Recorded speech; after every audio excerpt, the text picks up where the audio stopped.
পরিবর্তন কাকে বলে জানিস? তাহলে শুন, তোর মেসেজের অপেক্ষায় বসে থাকা মানুষটা এখন আর কারো মেসেজের রিপ্লাই করে না। তুই কখন ফেসবুকে অ্যাক্টিভ হবি সে আশায় বসে থাকা মানুষটা এখন নিজেই ভালো করে ফেসবুকে অ্যাক্টিভ থাকে না।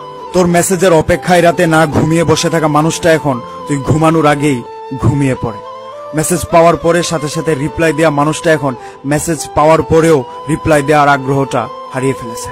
একদিন কথা না বললে যে মানুষটা রাতে না ঘুমিয়ে সকাল করে দিত, সেই মানুষটা এখন রাতে ঘুমানোর সময় তার ফোনটা অফ করে ঘুমায়, যাতে করে রাতের ঘুমে তাকে কেউ ডিস্টার্ব না করে। যে মানুষটা কথা বলতে গেলে তোমার সাথে ঝগড়া করতো, সেই মানুষটা এখন ঝগড়া কেন, কারোর সাথে মেসেজও করে না। যে মানুষটা পৃথিবীতে সবচেয়ে বেশি তোমাকে মূল্য দিত, সেই মানুষটা এখন তুমি কেন পৃথিবীর কাউকে মূল্যায়ন করে না। দুঃখ সুখ সবার জীবনে থাকে, কেউ প্রকাশ করে কেউ করে না। তবে হ্যাঁ, আমি প্রকাশ করি। তার মানে এইটা নয় তোর প্রতি এটা আমার দুর্বলতা। একটা কথা মনে রাখবে, এটা তোর প্রতি আমার আবেগ কমে যাওয়ার আগাম বার্তা। কোনো একজন জ্ঞানী লোক বলেছিল যে অতীত থেকে কিছু শিখো, তাহলে জীবনে অনেক কিছু করতে পারবে। তবে ওই ভদ্রলোক এইটা বলেনি যে অতীত নিয়ে আঁকড়ে থেকো না।